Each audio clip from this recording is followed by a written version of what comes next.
So, hello there everyone, this is Phantom Duels here, and today I'm going to be doing What If Goku Was Sent to High School DxD Part 3.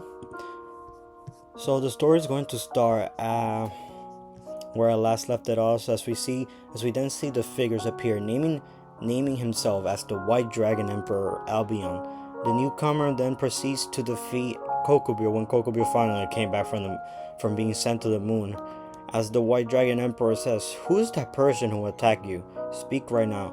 As Kokubio said, "I don't know who he was," as he kept on tearing off his wings before negating the self-destruct spell that was previously cast on the school. He then collects Kokubio and Fred's from the school grounds and leaves with them in order to make them be, especially Kokubio, answered for their crimes. But then, glad that the battle is over, Sona and her team pro- continue to fix up the school, while Kiba, having truly managed to get rid of over his past with the help of his friends, swears fealty to Rias once more, vowing to serve her alongside her other servants. But then we see Goku looking down at the world, smiling, saying, "They're finally getting stronger."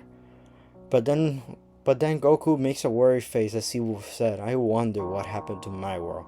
But then far away to where Goku is located, we see a figure appear saying, "So this is where he is supposed to be located, right?" We then see the figure next to him nodding. "Let's see how long you can live, son Goku." But then the next day, both Issei and Asiya were surprised to see Sinovia appearing in the research club, wearing a Koa Academy uniform. Sinovia reveals that after learning the truth about God's death, she reincarnated into a devil as Ria's knight, and apologized to Asiya for her earlier rude remarks about her past. But then, after a few minutes of talking, Zenobia asks, "Where's the guy with the tail?" As Ria said, "You will meet him later with everyone else." But Issei is later then seen playing video games with his client, who reveals himself as the fallen angel's governor, Azazel, much to Issei's surprise. But then after that happens, we go back to Goku, where he is meditating on a rock at the top of Mount Everest.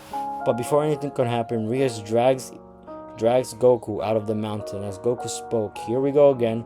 What in the world do you want, Rias?" As he notices Zenobia and says, "You again, why are you here? If you don't mind explaining." But then Zenobia starts explaining everything and why she is there with them. As Goku said, "Okay." Then Goku got up and looked at her and said, "Welcome to the group. But it's time for me to leave." As Goku left the room, leaving a blushing Zenobia. As I need you guys to know, I don't know the ship for this what if, so you guys pick. But after that, everything went on as in the anime. But then we skip a few hours later, we're back at the club. Sir Sax and Grafia arrive at the clubroom to greet Rias and her purge. But then after a few looks at everyone, Sir Sax realized Goku wasn't there and asked, "Where is Goku, Rias?" After hearing that question, before anyone could do anything, Goku appeared behind Sir Sax with his with within his Super Saiyan 6 form. Yes, this is a new form that I just created by adding two random powers of the people Goku once trained with, which is a form Goku created with Broly's and Vegeta's power. As we all know, Ultra Ego should have probably been a combination Hug of a Hakaishin form like Topo, but this is my own form of it. As you can see, the form keeps Goku in his base form, but his eyes are colored purple and his tail was purple, and he has signs written all over his body, from chest to core, because his shirt was destroyed. As everyone jumped away from Goku, but before we can do anything, we are going to go back to before anything close to Super Saiyan 6 happens. We can see Goku as his hair was going through all of his forms until he reached his Berserk state, which is Broly's Berserk state before he goes into his legendary Super Saiyan form. He managed to control it. Then Goku decided Test two powers fused together. When Goku did this, his power went out of control and he released a lot of anger, making him unlock Super Saiyan 6. As Goku was under control of his power, all that power, as he decided to show everyone. The form is like this. It's Broly's base form when his eyes go green, but instead Goku's eyes are purple. He has the Topo Hakaishin marks all over his chest, but they're purple, not like the anime like Topos, but they're purple, and his tail's purple. But then he has a combination of both God of Destruction power and Broly's power in one. But it's not that broken. Goku can be using it all the time if he doesn't want to run out of energy quick, since this is his first time using it. So, as everyone, this is where we go back to present time, where Goku scares everyone in his Super Saiyan 6. As Goku said, "Hello there, but who are you?" Going back to his base form, as Xerxes then said, "I'm Rios' older brother. Nice to meet you, Goku." As Goku nodded at him and looked at Rios and said, "Anything happened?" As Rios nodded at him, which gave Goku the signal to leave and go back to training. But we then skip a few minutes later, as we then hear Xerxes revealing that he was there for Rios' class observation day, and to investigate the place that will be used as the place for the meeting for the three fractions. Xerxes and Grievia then head off to the Hyodo's residence to greet Issei's parents, and Xerxes agreed to spend a night in Issei's room. The next day, Rios leaves the Hyodo residence earlier to guide Xerxes and Grievia, while Asia goes to Xenobia's apartment, leaving Issei to walk alone to school. As everything went on to the anime, we continue the what if. Then this is where Issei meets a young man who is named Vali, who then explains himself to be the White Dragon Emperor. Vali continues to approach Issei, but he is then stopped by Kiba and Zenobia. Upon this, Vali revokes them by claiming that if they can beat the likes of Kokubio, then they would stand no chance against him. But then Goku appeared behind him, holding his pawn out, saying, "But I do."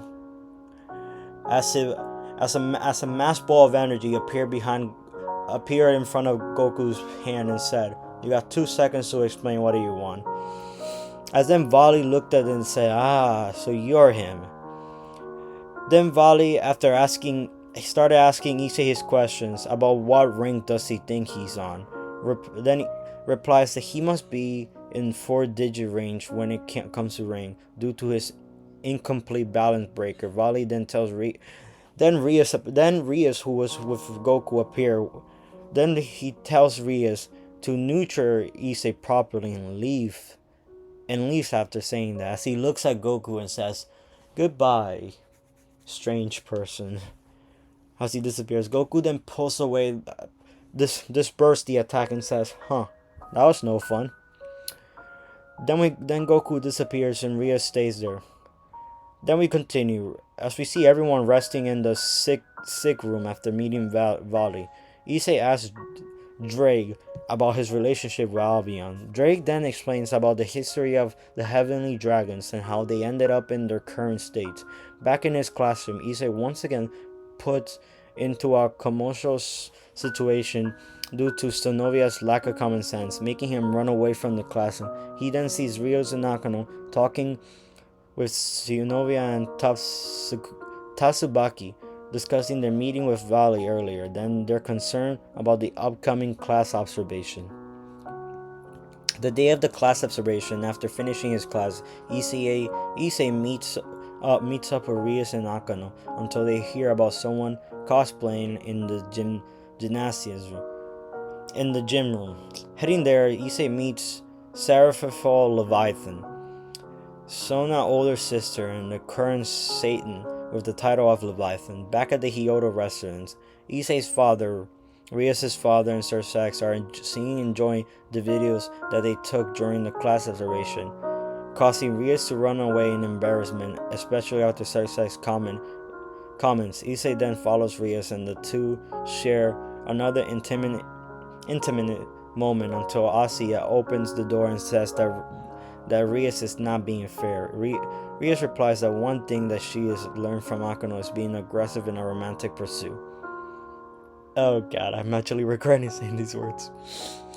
Making Asya reply that she would just have to take him by force if such a need arise. Sir Sax, however, interrupts and makes them stop fighting and gives Rias permission to unseal her bishop. And this is where I'm going to be leaving that off. Thank you guys for watching. This is Phantom Duels. I'm sorry this episode was short, but that's where I needed to leave it off before I continue with the more episodes of this What If. And that's it. Thank you guys for watching. This is Phantom Duels here, and goodbye.